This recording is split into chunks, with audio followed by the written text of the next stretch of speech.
नमस्कार मंडळी, जय महाराष्ट्र. तर आज आपण बघणारे टॉपिक अंटा आणि अन्नमाटामधला फरक. आणि खूप सोपं आहे, कारण की तेलुगू भाषेत तुम्ही जेव्हा तेलुगू ऐकता तर तेव्हा जवळपास तुमच्या कानावर पडणारा शब्द आहे हा अंटा. अंटा ते भी वाक्याच्या शेवटी. अंटा म्हणजेच आपला मराठी म्हणजे आहे म्हणे. आपण म्हणतो ना, ती म्हणे ती बिझी असणार आहे, ती म्हणे ती येणार आहे उद्या, किंवा आधी वापरतो आपण, शेवटी वापरतो. हे जस्ट आपलं एक गेसिंग असतं. आणि मेन म्हणजे ही गोष्ट जेव्हा आपण बोलतो ही तिसऱ्याच व्यक्तीबद्दल असती. आपण दुसऱ्याच व्यक्तीसोबत ती डिस्कस करत असतो की ती असं म्हणे, तो असं म्हणे, तो येणार आहे म्हणे, तो खाणार आहे म्हणे, तो येईल कदाचित, त्याला काम मिळेल म्हणे. म्हणजे हे तिसऱ्या व्यक्तीबद्दल आपण बोलतोय. आणि शेवटी आपण म्हणतोय म्हणे. म्हणे म्हणजे एक अंदाज, आणि आपण तिसऱ्या व्यक्तीचा निरोप तिथं पोहोचवतोय असा होतो. तर चला, तो येणार आहे म्हणे किंवा तो पण येणार आहे म्हणे. आपल्याकडे कोणी गेस्ट येणार आहे तर आपण असं म्हणतो ना, हा हा त्यांच्यासोबत तो पण येणार आहे म्हणे. तोचा अर्थ काय आहे? अतनु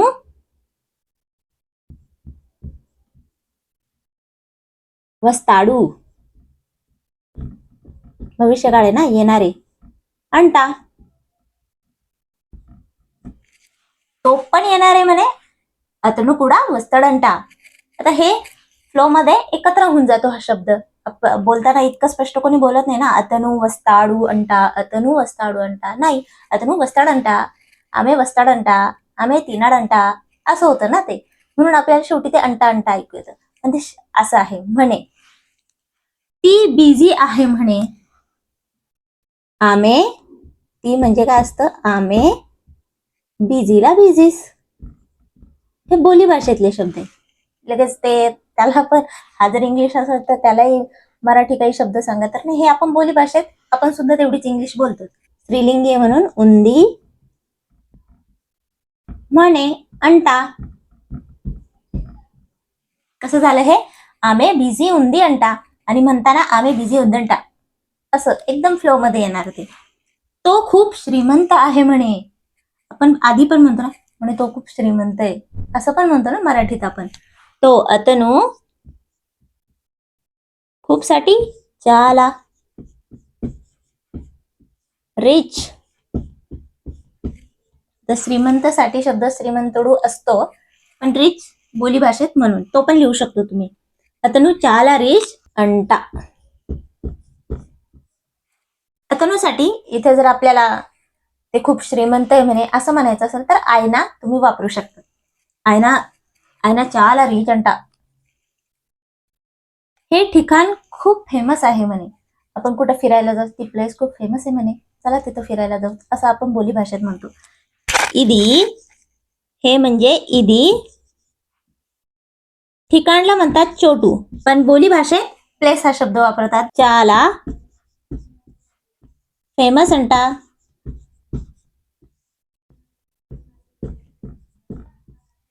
फेमस. आज पाऊस येणार आहे म्हणे. एकदम बोली भाषेतलं आपल्या रोजच्या जीवनातलं वाक्य. आज पाऊस येणार आहे म्हणे. आज म्हणजे ई रोजू पाऊस वर्षम पडतो, पडतुंदी. पडतुंदी अंटा म्हणजे आज पाऊस पडणार आहे म्हणे, असं तो संदर्भ आहे वाक्याचा. आणि ई रोजू वर्षम पडतुंदी अंटा, असं फ्लो मध्ये येईल. आता पुढचं वाक्य बघूया. ती उद्या येणार आहे म्हणे. आमे, उद्यासाठी शब्द आहे रेपू. येणारे वस्तुंदी किंवा वस्तदी पण म्हणू शकतात, फ्युचर मध्ये आहे. वस्तदी अंटा. ते फ्लो मध्ये कसं होणार? आमे रेपू वस्तदी अंटा, वस्तदंटा असं होईल. काल तो हैदराबादला गेला म्हणे. निन्ना आयना. अतनु सुद्धा वापरू शकतात, पण हे थोडस फॉर्मल मध्ये आयना. इथं आयना नवऱ्यासाठी सुद्धा वापरतात, जसं की अहो आपल्याकडे, तसं आयना पण वापरतात. निन्ना आयना हैदराबादलो गेला म्हणे किंवा गेले म्हणे. वेल्लडू अंटा, वेल्लडंटा. फ्लो मध्ये होणार ते वेल्लडंटा. निन्ना आयना हैदराबादला वेल्लडंटा. उद्यापासून सुट्ट्या देणार आहेत म्हणे स्कूलला. आपण असं मुलांना पण विचारतो ना, उद्यापासून सुट्ट्या देणार आहेत म्हणे, किंवा उद्यापासून आपल्याकडे म्हणतात सुट्ट्या लागणार आहेत म्हणे, इथं देणार आहेत म्हणे. उद्यापासून रेपटी पासून नुंची सुट्ट्या సెలవులు నుంచి సెలవులు देणार आहेत म्हणे. ఇస్తారంట ఇస్తారంట. तुम्ही हे प्रश्न वाईज सुद्धा आपण म्हणे विचारतो ना, उद्यापासून सुट्टी देणार आहेत म्हणे, आपल्याकडे प्रश्नार्थक पण हेच वाक्य असतं. तर तसं सेम आहे इकडं पण, ఎప్పుడు నుంచి సెలవులు ఇస్తారంట असं. त्या दुकानात डिस्काउंट देत आहेत म्हणे. आता मी इथं देत आहेत लिहिलंय, जसं की फ्लो मध्ये तेलुगूचं असं होतं, आपलं पण मराठीचं असं होतं. त्या दुकानात दुकानात షాప్లో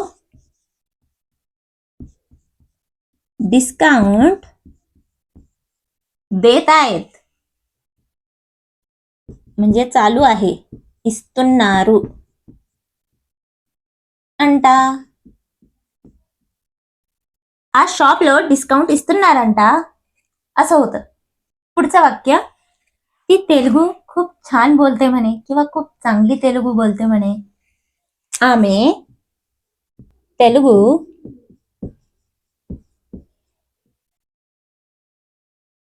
చాలా खूप छान బాగా మాట్లాడుతుంది అంట.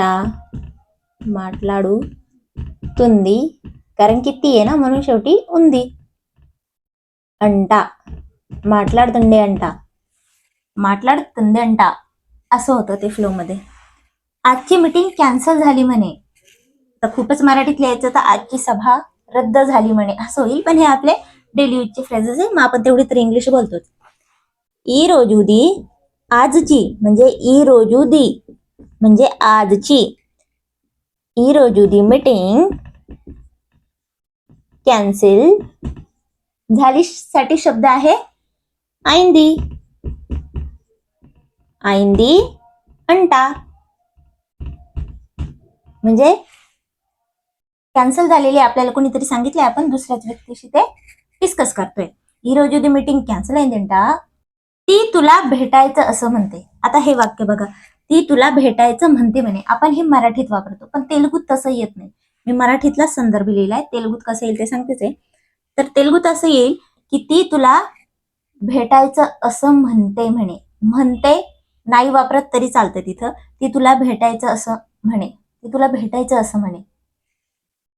ती आमे तुला निन्नू. आता हे पुन्हा नन्नू सारखंच आहे, जसं की ऑब्जेक्टिव्ह फॉर्म असला की नन्नू वापरतात, आणि सब्जेक्ट असला की नाकू वापरतात.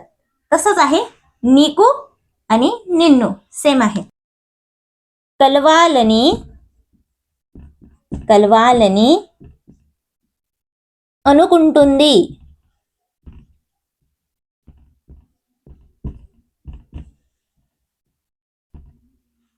भेटणं करायचं, तुला भेटणं करायचं म्हणे असं आहे त्याचा अर्थ. कलवाలని అనుకుంటుంది अंटा. भेटायचं, भेटणं करायचं, तुझ्याशी भेटणं करायचं असं म्हणे. शेवटचं वाक्य, तो पुढच्या महिन्यात अमेरिकेला जाणार आहे म्हणे. अतनु किंवा आई नाही म्हणू शकता तुम्ही रिस्पेक्टेबल साठी. संदर्भ आहे आता कोण असणार आहे तिथं, त्याच्यावर तुमचा शब्द ठरला पाहिजे. पुढच्या महिन्यात म्हणजे पुढच्या महिन्यात, इथं मी तुम्हाला लास्ट सेशन सांगितलं येणारा रविवार किंवा येणारा महिना, येत्या रविवारी, येत्या महिन्यात, येत्या वर्षी. याला एक शब्द आहे तेलुगूमध्ये वच्चे. नेला महिन्यात, नेला वच्चे नेला अमेरिका की जाणार म्हणे. वेलताडंटा ते काय आहे, वेलताडू अधिक अंटा, वेलताडंटा. आता अंटावरचा हा प्रश्न तुमच्यासाठी आहे होमवर्क म्हणून. तो सिनेमा खूप हिट झाला म्हणे. तर खूप सोपं आहे, याचं उत्तर तुम्ही कमेंट करून नक्की सांगा. तर पुढचा आपण शब्द बघणार आहोत अन्नमाटा, कारण की आपला फरकच काय आहे अंटा आणि अन्नमाटा. अन्नमाटाचे अर्थ बघा किती आहेत. अन्नमाटा म्हणजे अच्छा, तर मग, किंवा असं आहे. तर हे सगळे अर्थ बघून तुम्ही गोंधळून जाऊ नका किंवा घाबरून जाऊ नका की अरे अरे इतक्या ठिकाणी वापरायचं. एकदम छोटे छोटे म्हणजे 2-2 अक्षरांचे शब्दांचेच वाक्य घेतले मी, त्यामुळे तुम्हाला खूप ते इझी वाटणार आहे. हे बघा, पहिल्यांदा म्हणजे मी सगळीकडे यूज केलंय. इथे बघा, म्हणजे तू येणार. हे जर वाक्य आहे, तिथं तुम्ही सगळं ठेवून बघा, एक एक शब्द ते सगळीकडे मॅच होते. म्हणजे मी आपले संदर्भ लिहिले मराठीतले. आपण मराठीत एवढे संदर्भ वापरू शकतो अन्नमाटाला. जसे की तू येणार, तुम्हाला आता कळलंय की तो येणार आहे, तर आपण म्हणतो ओ तू येणार आहे, अच्छा तू येतोयस, ओ तू आमच्यासोबत येणार आहे. अजून काय, तर मग तू येणार आहेस. झालं, तर मग पण फिट होतं, म्हणजे पण फिट होतं, ओ पण म्हणतो आपण, अच्छा पण म्हणतो. किंवा असं आहे म्हणजे तू येणार आहेस, म्हणजे तू येणार आहे असं आहे, तू येतोय असं आहे. म्हणजे झाले की नाही, इतके सारे संदर्भ आपण इथे यूज करू शकतो. सेकंड याच्यात पण घ्या, म्हणजे इथंच आपण समजा म्हणतोय की आपण उद्या भेटू, म्हणजे इथंच. कुठं भेटायचं, म्हणजे इथंच. म्हणजे अच्छा इथंच, ओ इथंच, तर मग इथंच. इथंच असं भेटू किंवा इथेच असं आहे, इथंच. तर हे सगळे संदर्भ आहेत अन्नमाटाचे, त्यामुळे घाबरून जाऊ नका की इतके सगळे अर्थ आहेत. तर चला पहिलं घेऊयात, म्हणजे तू येणार. आता म्हणजे आपल्या मराठीत म्हणजेचा अर्थ सुद्धा वेगळा असतो. म्हणजे की काय, की त्याचा अर्थ काय.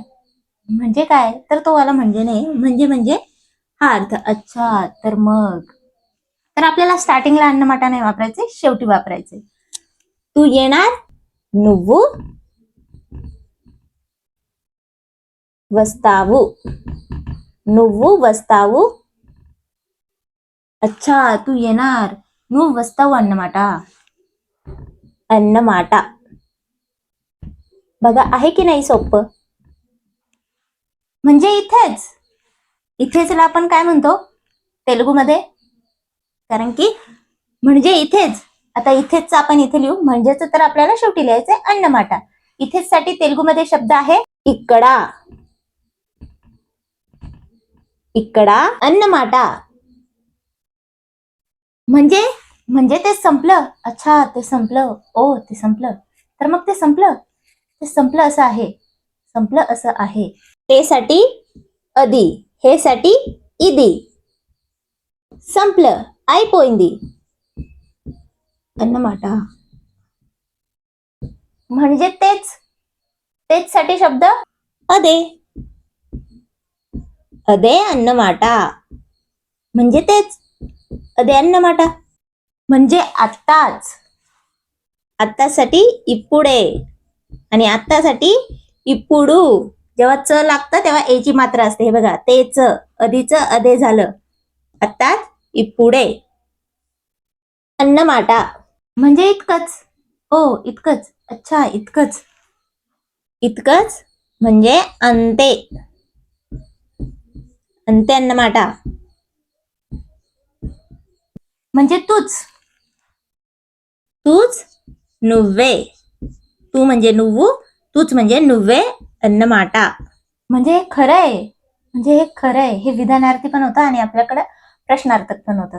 म्हणजे हे खरं आहे, हे खरं आहे. इदी निजम अन्नमाटा. तर अजून काही थोडेसे मोठे वाक्य घेते. म्हणजे तू इथे नवीन आलायस, किंवा अच्छा तू इथे नवीन आलायस, आपण त्याच्याशी चर्चा करतोय आणि आपल्याला ती गोष्ट आता माहीत झाली. हे अन्नमाटासाठी असतं की कुठली तरी गोष्ट आपल्याला आता क्लिअर झाली, मग आपण असं म्हणतो ना, ओ तू आता नवीन आलायस, किंवा ओ तू इथे नवीनच आहेस. मग आपण वापरणारे शेवटी अन्नमाटा, जी गोष्ट आपल्याला स्पष्ट झाली असं दाखवायचंय, कन्फर्मेशन, तर त्याच्यासाठी असतं ते अन्नमाटा. तू इथे, నువ్వు इथे, ఇక్కడికి, नवीन, కొత్తగా, వచ్చావు, అలైస్. तू आलायस, నువ్వు వచ్చావు अन्नमाट. म्हणजे तो पुन्हा प्रयत्न करेल, म्हणजे तर आपल्याला शेवटी लिहायचंय अन्नमाटा. तो अतनु. आता संदर्भ आयना पण जर तुम्हाला रिस्पेक्टेबल असेल, जास्त फॉर्मल. पुन्हा, मल्ली, प्रयत्न, प्रयत्नम. करेल फ्युचर टेन्स చేస్తాడు. शेवटी डू कारण की अतनु आहे.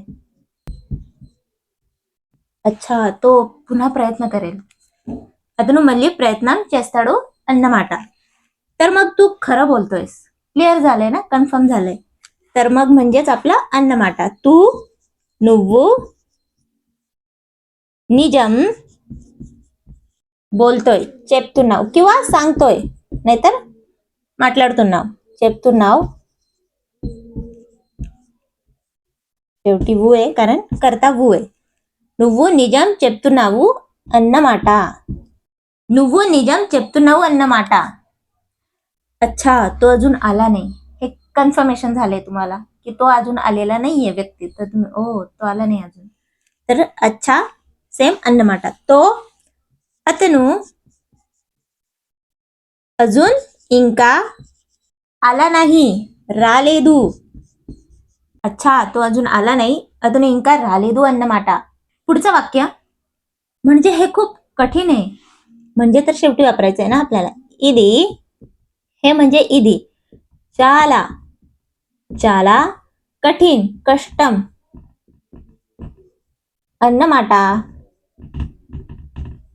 అన్నమాట ఇది చాలా కష్టం అన్నమాట. पुढचं अच्छा तुला हे खूप आवडतं. मुद्दाम अच्छा हा शब्द वापरलाय. सगळीकडे म्हणजे अर्थ असेल तर तुम्हाला असं वाटेल अन्नमाटा म्हणजे तर तसं नाहीये. अच्छा तुला हे खूप आवडतं. तुला हे खूप ఇది నీకు చాలా ఇష్టం అన్నమాట.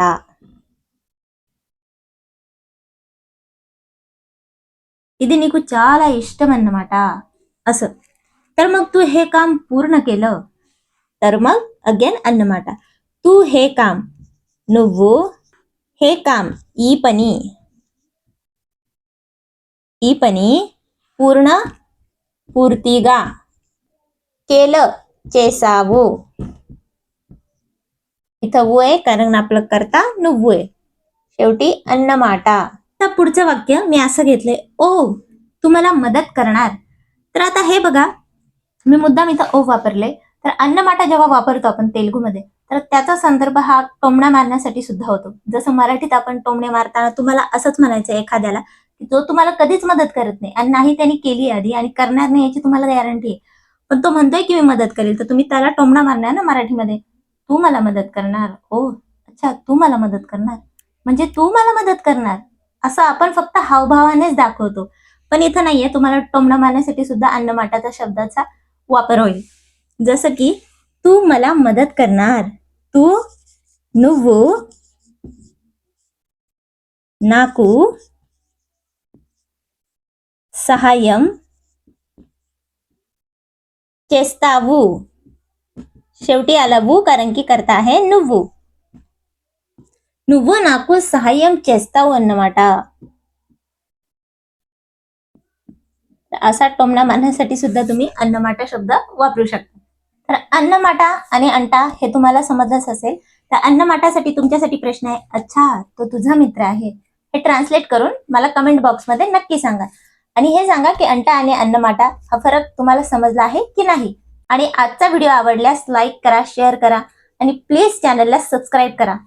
धन्यवाद.